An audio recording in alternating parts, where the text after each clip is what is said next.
I, a 20-year-old woman, was raised by my father, a 49-year-old man, alongside my older brothers, Lyle and Kyle, both 23 years old and twins. Our mother left shortly after I was born, so I never had a maternal figure while growing up. I tried to ask my dad why she left, but he always dodged the question. This left me with lingering feelings of self-blame. To make matters worse, my older brothers often used the old "you're why mom left" card during arguments in my middle school years. My mother began to call me and my brothers during that time, claiming that she wanted me back in her life. However, she made no effort to get to know us, and she broke many promises. The final straw for me was when she didn't come to a beauty pageant I had been excited about for months. It may sound petty, but it meant a lot to me at the time. She had sworn she would come, but of course, she broke that promise too. After I let her have it during a lengthy phone call, I decided to go no contact with her. A few days ago, my dad texted me asking if I wanted to have dinner with him and my brothers. He said he was going to make my favorite meal, and I agreed. However, when I arrived, I heard a woman's laughter coming from the kitchen. I walked in and found my dad, Lyle, and Kyle laughing and talking with my mother. I couldn't hide my anger and confusion, and I must have voiced my thoughts because I asked, "What is she doing here?" Everyone fell silent, and my dad eventually told me to watch my tone. They claimed they only wanted to talk about their future. My mother dropped the bombshell that she and my dad had rekindled their relationship and had been dating for months. You can probably imagine how shocked and upset I was by this revelation. Lyle then revealed that everyone in the immediate family knew about their relationship except for me because they were concerned about my reaction. I was still standing there, seething with rage, and when my dad tried to grab my arm to sit me down for a talk, I pulled away and stormed out of the house. Since then, my dad and Lyle have bombarded me with texts, calling me immature and saying that I made my mom cry. My friends are divided on the matter, and I'm left wondering if I'm the one at fault here. To start, I want to make it clear that I don't believe I'm in the wrong in this situation. They essentially ambushed me at the dinner table, and I couldn't be expected to accept her and act like everything was fine. The past has haunted me for a long time, and my reaction is completely understandable. I can't blame you for walking out on them. Your father, as an adult, is free to choose his romantic partner, but he should also understand that there will be consequences to such a decision, especially considering your feelings toward your mother. He must have had an inkling about your reaction. So for him to set up a situation like this without any consideration for your feelings is quite perplexing. You might never forgive your mother for her actions, but if they were going to go through with this, there had to be a more considerate way to handle it. Many people agree that you are not in the wrong for how you feel. Your family blindsided you and then blamed you for your natural and emotional reaction. If you choose to distance yourself from your mother, you shouldn't be forced to accept your father's decisions blindly, OP asserted. I understand he's an adult, but I can't fathom what he sees in her. She left him to raise 3 kids alone, and now that we're all grown up, she wants to come back. This whole situation has me feeling incredibly mixed up and emotional. Bonnie chimed in, offering her perspective. Focus on what you want. Do you trust your father and brothers enough to continue a relationship? Opie sighed, struggling to find the right words. Trust isn't the word I'd use, but I do love them deeply. They've never done anything as hurtful as this, except for Lyle, but his teasing about my fashion sense pales in comparison. It would have been better if my dad had talked to me alone. The fact that they all kept it from me feels incredibly inconsiderate. I've been in situations where I was left out or the last to know, and it's tough, Confused sympathetically said. Opie appreciated the support, thank you. I just feel so upset and confused with my dad right now. They've never kept anything like this from me before. Usually, my dad addresses matters with all of us together. In response to Opie's turmoil, Nopi offered reassurance. You're completely justified in going no contact with your family over this. They ambushed you and made you deal with it. You endured years of heartbreak, broken promises, and torment from your mother and some family members. Opie felt the need to clarify. I want to clear the air about my brothers. They didn't constantly torment me about our mother. It mostly happened during big fights when they would drop the "this is why mom left" card. It's not right, of course, but I can somewhat understand where they were coming from. They had a more established relationship with her. Tori Beth firmly added, you're not at fault here. You were blindsided because nobody said anything knowing you would be angry. They were trying to soften your reaction with a done deal. Make it clear to everyone, especially your dad and brothers, that while you can't dictate their choices, they can't dictate yours either. If they choose to let her back in and possibly get hurt again, that's their decision. Your trust has been broken far too many times, and you're not willing to do the same. Tell them that while you love them, they shouldn't pressure you into anything. You have every right to cut them off and any flying monkeys they send your way. Let them know that in family gatherings, dinners, holidays, or reunions, you'll be civil, but you won't acknowledge her as a stepmom or mom. She has no right to try and parent you. Before I get into anything, I just wanted to express my gratitude for all the kind words and reassurance. I wasn't really expecting such a supportive response. I'd also like to apologize for the delay in my response. I've been busy with work and other things that have kept me occupied. With your advice in mind, I reached out to my dad and told him that I needed answers about what was going on. He agreed, but he suggested having dinner at his place. I had to firmly remind him that he lost my trust when he tried to back me into a corner. He eventually came over to my apartment. A friend of mine, a 24-year-old male, was staying in my sewing room for support. My dad started sobbing and begged for forgiveness, expressing how he just wanted us to be the family we were 20 years ago, a family I can't even remember. These were crocodile tears, so I hugged him to calm him down, but also insisted on getting answers, not tears. He composed himself and proceeded to explain everything I had asked. First, my mom was very young when she got together with my dad, with a significant age gap. They started dating right after high school graduation. Second, my mother had a history of drug addiction, something I had suspected. She even overdosed once, and my dad had to rush her to the hospital. The twins suffered during this period. Third, I was an unplanned pregnancy. My parents decided to put my mother in rehab during her pregnancy, but she remained miserable and ran away to Florida after my birth. Recently, my mom got clean, found a job, and wanted to apologize to my dad. They rekindled their relationship and decided to inform the twins first before telling me. It was helpful to have this information, and I thanked him for sharing it. But I also questioned why she hadn't apologized to the twins, whose hearts she had broken consistently.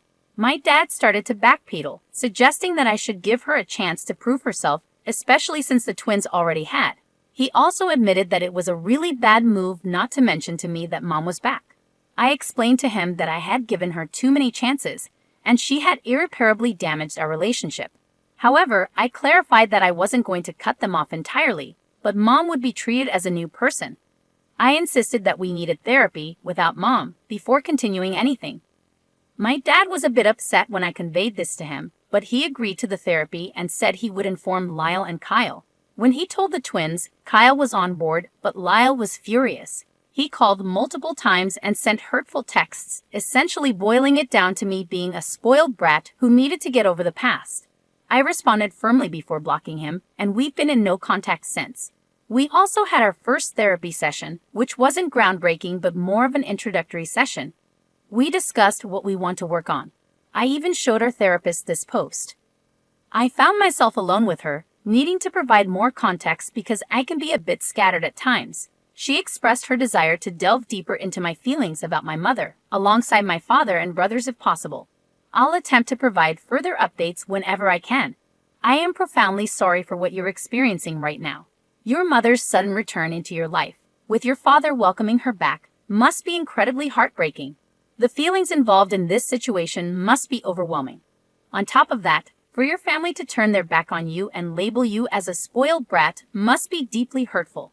I genuinely hope that therapy continues to help you, providing you with the support and understanding you need. Now, I'd like to turn the conversation over to you guys. What are your thoughts on this situation? Please share your insights in the comments below. Let's now move on to another story. This next one comes from a new user, 9461, and it comes with an update.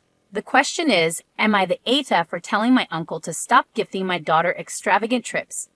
A bit of backstory. When my sister and I were kids, every year for our birthdays and Christmas, my uncle would give us cards. Inside those cards were printed out pictures of various places like local theme parks, zoos, aquariums, and museums. Basically, any place a kid would love to visit. After we opened the cards, he would enthusiastically tell us that we were going to that place. He would make grand promises like, "It's going to be the best trip of your life." However, the catch was, we never actually went on any of those trips. Initially, it was disappointing, but eventually, I started expecting it and just went along with it. I harbor no animosity towards him because, as an adult, I understand he did this due to financial constraints. Here's where my issue begins. My daughter recently turned 5, and for her birthday, my uncle gave her a card. Inside was a printed-out picture of a theme park located about 2 hours away from our house. He promised her a fun weekend away, with elaborate details such as a huge hotel room with a swimming pool, endless snacks, and tickets to every show she wanted to see at the park. Naturally, my daughter was overjoyed. For the past week, she has been talking non-stop about this trip, expressing her excitement to her entire class at school. It breaks my heart to see that smile on her face, knowing deep down that it's not going to happen. I recall how disappointing it was for me, and I didn't want my daughter to go through the same. So I decided to text my uncle. Here's what the message said. "Hi, your message in daughter's names card was beautiful. However, could you please leave out the promise of extravagant trips next time? The thought and gesture are amazing, but I find it hard to explain when she asked me about the trip. She loves spending time with you, and even a nice lunch together would make her happy." He never responded, but my aunt told me he was upset. She mentioned something about him feeling offended, thinking I implied he could only afford a nice lunch. I didn't mean it that way at all. I just wanted him to understand that my daughter loves him and wants to spend time together without needing extravagant promises. I can see why he interpreted it that way, and now I'm questioning if I'm in the wrong. This has been an unspoken thing in my family for so long, and I wonder if I should have just left it that way. But I can't bear the thought of my little girl being disappointed so many times. My sisters and my mom agree with me. My mom even regrets not stopping it when we were kids. So am I wrong for telling my uncle to stop gifting my daughter extravagant trips? Absolutely not. This is the first time he's done it because she's only 5 years old. Looking back, I realize it might have been wise to immediately clarify to her that this is something Uncle does and then put a stop to it with him right away. Stories like this are heartbreaking for kids. The idea of her getting excited, telling all her friends about it, and then finding out it's all false is incredibly cruel. Poet Revolutionary rightly points out, not the AITA, but why are you being sensitive to his feelings when he wasn't sensitive to yours when you were a child? Tell him that his actions cause you repeated disappointment and you don't want your child to experience the same. Surprises are not presents. A lunch or an activity on the day would be lovely, but other than that, stick to an actual gift or give nothing at all. Disastrous Nail agrees, saying, not the AITA. Stop being nice because he's not being nice. He knowingly gets a child's hopes up and then crushes them. There isn't one nice thing about what he's doing. Tell him he's no longer allowed to give gifts because he's a known liar, and all attempts will be intercepted by you. Pandora chimes in, saying, not the AITA, your uncle is being cruel to another generation. She said, I understand that you might feel offended by what I said, but you are being cruel to my daughter by promising a trip that will never materialize. You did the same thing to me and my sisters when we were children, so I know firsthand how much it hurts to have these grand promises made but never fulfilled. I will not allow you to hurt my daughter in the same way. Whether it's due to a lack of time, finances, or another reason, it is unacceptable to make a child feel this way. You know my daughter loves spending time with you. She would have been so happy with a trip to the local park and some ice cream. Now I have to deal with a little girl's broken heart, just like mine was so many times. Please think about the consequences of your actions. Just because you don't witness them doesn't mean they don't happen. Brain surgery woman commented, not the AITA, and I would definitely protect your daughter because that's exactly what you are doing. The disappointment for everyone when it doesn't happen is so harsh for a child. It's not a life lesson she needs to learn. Too bad he's upset about your implication. Your daughter comes first. He's making empty promises and setting her up to not believe or trust when someone gives her something exciting. You already went through that and know how it feels. She doesn't deserve that. Amber All Day pointed out, you're the AITA for not telling your daughter the truth. I find it unbelievable that you let her be so excited for an entire week, to the point of telling her school friends about her promised treat, and at no point you could have said, sorry, sweetheart, Uncle was only telling a story. He won't be taking you on a trip. He did this to me my whole childhood. It's just a lovely dream, but it won't ever be a real trip. Why did you say that to her the same day that he told her about this fake present? When she is eventually disappointed, that will be completely on you as a parent. You should know better and should do better. 3Baller added, you're the AITA because you enabled lies to be a birthday gift. I'm sorry you were raised being given these lies, but it needs to stop. It's a bad idea that only persists around in your family because a cheap man made a tradition to allow himself to be cheap and unthoughtful every year. I wish I had a tradition that made me a good person for not spending money, but at least I don't lie to children. And knick-knack or candy would have been more thoughtful and also as cheap as a false promise, and it wouldn't make you resent your relatives. Please end your family tradition. In an update, the original poster acknowledged the feedback, stating, "Thanks to everyone for your feedback on my last post. A lot of people asked why I was being so nice to my uncle, and honestly, I think I underestimated how weird it was because it's been so normalized in my family. I didn't want to cause drama, so I went about it as non-confrontational as possible. I agree now that I should have been more direct. Another concern many of you had was that I allowed this to happen to my daughter previously. That is not true. This is the first time he promised her one of his trips, which is why I decided to say something so this doesn't become a recurring thing. Here's the update. I tried to call my uncle twice, but he didn't answer. I managed to get through to my aunt and explained everything to her, how many times he did this to my siblings and me, and how often we were disappointed. I told her how excited my daughter was, and if they were actually planning to take her on this trip, I would apologize. She didn't take that well, she told me. I told them that I felt they were creating unnecessary drama and that my daughter and I weren't acting entitled to expect them to drop everything for the trip. I was shocked and angry and said, "How dare you say that she didn't imagine this trip in her mind and expect you to take her? You promised her this trip, and her disappointment is not entitlement. It's not my job to make sure a grown man feels secure in himself. And it's a shame my family spent so long coddling him." I was so mad that I just hung up. I no longer feel any ounce of guilt for setting my boundaries. Many people asked if I could take my daughter on the trip.